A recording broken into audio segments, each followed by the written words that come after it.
तो हम स्वागत करतानी रउआ सबके हमनी के आपन भोजपुरी भाषी चैनल हमार भोजपुरी में। भोजपुरी भाषा में साहित्यिक रचना के आरंभ तो 7वीं सदी से ही हो गए हुए। 7वीं सदी में ही 7वीं सदी के दुगो कवि कहीं लेखक कहीं ईशान चंद आ बेनी भारत, जौन की पहले तो संस्कृत में रचना करत रहे लोग, संस्कृत में लिखत रहे लोग, लेकिन वाण भट्ट के कहला पर संस्कृत छोड़ करके अपना भोजपुरी भाषा में लिखे के शुरुआत कर दिया लोग। लेकिन 7वीं शताब्दी में भोजपुरी भाषा में जौन भी साहित्यिक रचना भइल बाटे एकरा पर बहुत ज़्यादा कोनो जानकारी उपलब्ध नहीं है, और यही से ईशान चंद आ बेनी भारत के बारे में भी कोनो विस्तृत, चाहे विस्तृत का कहीं न के बराबर ही जानकारी बाटे। बस ईशान चंद के बारे में बतावल गइल बा कि वो बिहार के पियरो गांव के रहे वाला रहले हैं बस। और जौन भी भोजपुरी भाषा में साहित्यिक रचना भइल बा एकरा के ई पूरा साहित्यिक रचना के जौन भी काल विभाजन कइल गइल बाटे एकरा के 11वीं शताब्दी के बाद से ही, माने 11वीं शताब्दी के समय से ही कइल गइल बाटे। चूँकि इतना 11वीं शताब्दी से पहले के जौन भी साहित्यिक रचना भइल गइल बा साहित्यिक रचना भइल बा भोजपुरी भाषा में, एकर कोनो विशेष जानकारी ये सब रचना के सटीक तिथि ना अंकित कहीं भी अंकित ना रहला के चलते, ना मिलला के चलते जितने भी भोजपुरी साहित्य के इतिहासकार लोग भइल लोग, यह लोग पूरा भोजपुरी साहित्य के जौन काल विभाजन कइल लोग ये अपना अपना हिसाब से अपना अपना मन से, माने जैसे लोग के सही लागल कइल लोग। और एक माने और जे भी कइल वो 11वीं शताब्दी में या 11वीं शताब्दी के बाद से जौन भी रचना भइल बाटे ओकरे के माने कोनो भी काल विभाजन में आरंभिक काल में ओकरे के रखल गइल बाटे। तो यही से आरंभिक काल में जौन बा ओकरा में नाथ संप्रदाय के संस्थापक गुरु गोरखनाथ, बाबा गोरखनाथ द्वारा रचित भोजपुरी भाषा में जौन सकल रचना बाटे ओकरा के आरंभिक काल में रखल गइल बाटे, जेकरा के सिद्धि काल या सिद्ध साहित्य के नाम से भी जानल जाला।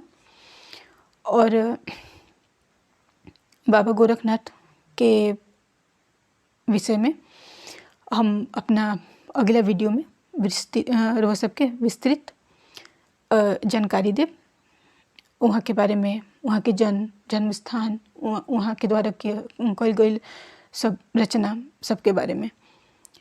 और आज वहाँ के बारे में बस इतना कि बाबा गोरखनाथ द्वारा रचित 13 गो ग्रंथ के डॉक्टर पीताम्बर दत्त बर्थवाल द्वारा बाबा गोरखनाथ के 13 गो ग्रंथ के गोरखवाणी नाम से प्रकाशित कइल गइल बाटे। और आज के वीडियो में भोजपुरी साहित्य से जुड़ल हम रउआ सबके बस इतने बताई, इतने जानकारी दे काहे कि आज के वीडियो में हमरा रउआ सबसे कुछ और भी बात करे के बा। और कुछ और बात ये हो कि आज से ही ये वीडियो से ही हम सवाल जवाब कहीं, प्रश्नोत्तरी कहीं,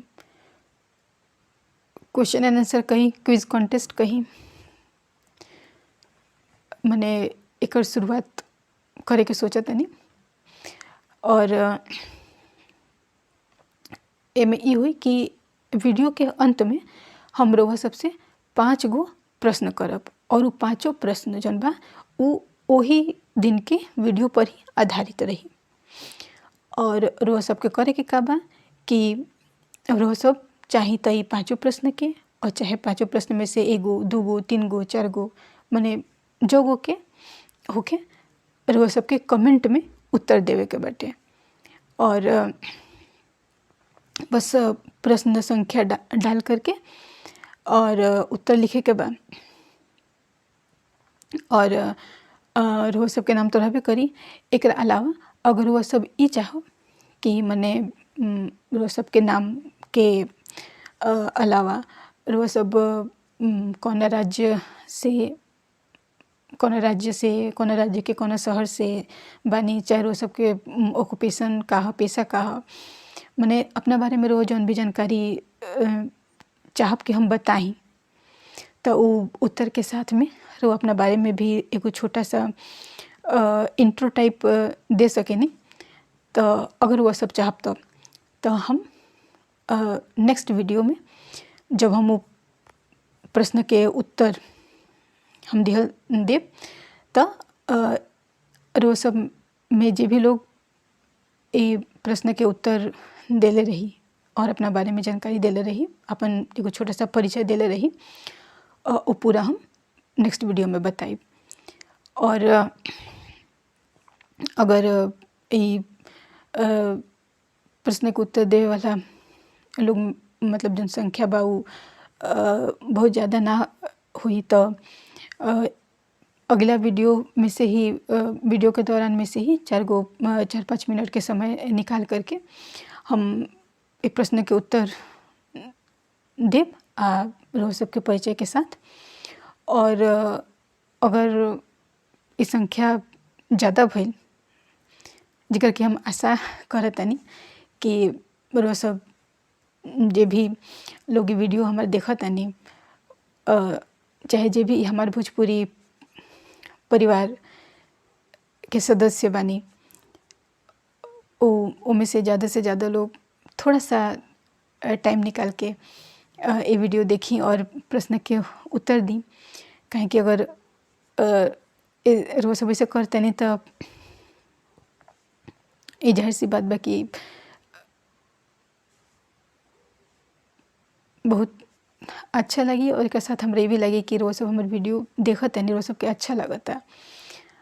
और तब अगर संख्या ज़्यादा भई तो हम जो एकरा खातिर एगो अलग से ही वीडियो बनाई और वो वीडियो में बस जितना लोग उत्तर दिले हुई हैं तो उन लोग के परिचय और उत्तर हम देब।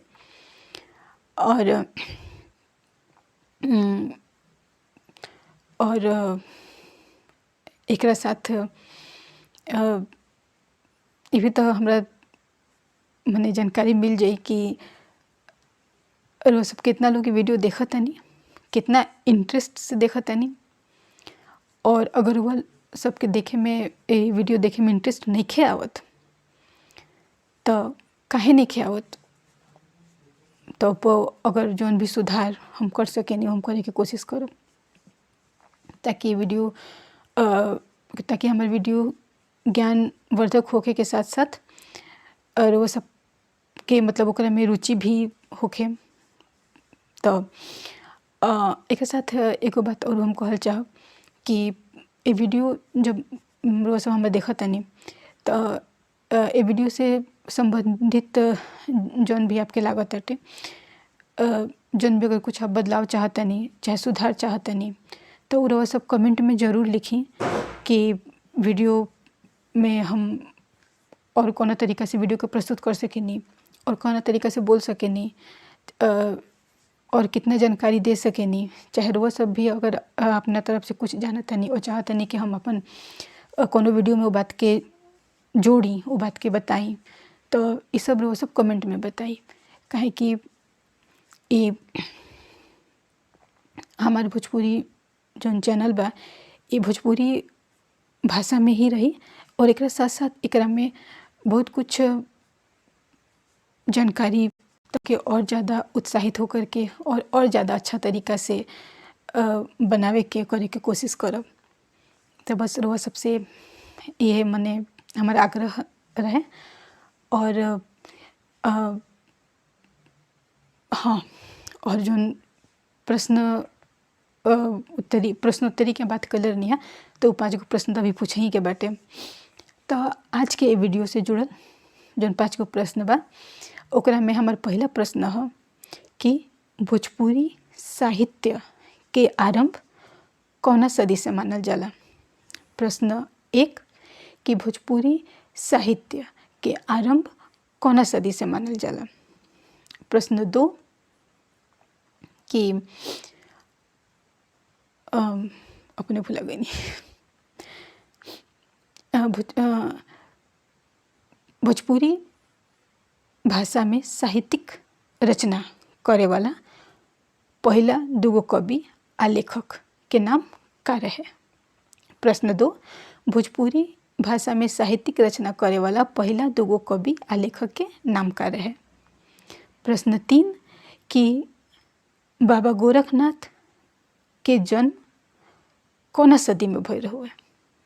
बाबा गोरखनाथ के जन्म कौना सदी में भई रहे। प्रश्न 4 कि बाबा गोरखनाथ के कितना ग्रंथ के आ कौना नाम से प्रकाशित कल गेल रहे। बाबा गोरखनाथ के चौथा प्रश्न बाबा गोरखनाथ के कितना ग्रंथ के संग्रहित कई के और कौना नाम से प्रकाशित कल गेल हुए। और आखिरी प्रश्न नंबर 5 कि हम अपना आज के वीडियो में कौन बदलाव कैले बनी, यानी हमारे आज के वीडियो से कौन बदलाव के शुरुआत भइल बाटे।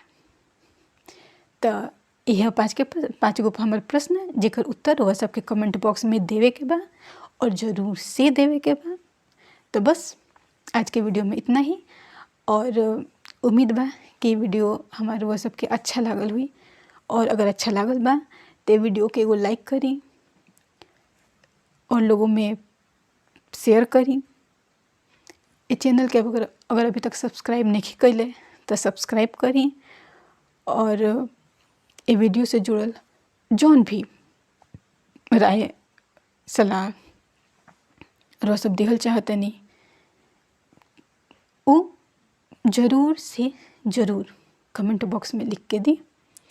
और ये 5 प्रश्न के उत्तर भी कमेंट बॉक्स में देवे के बा।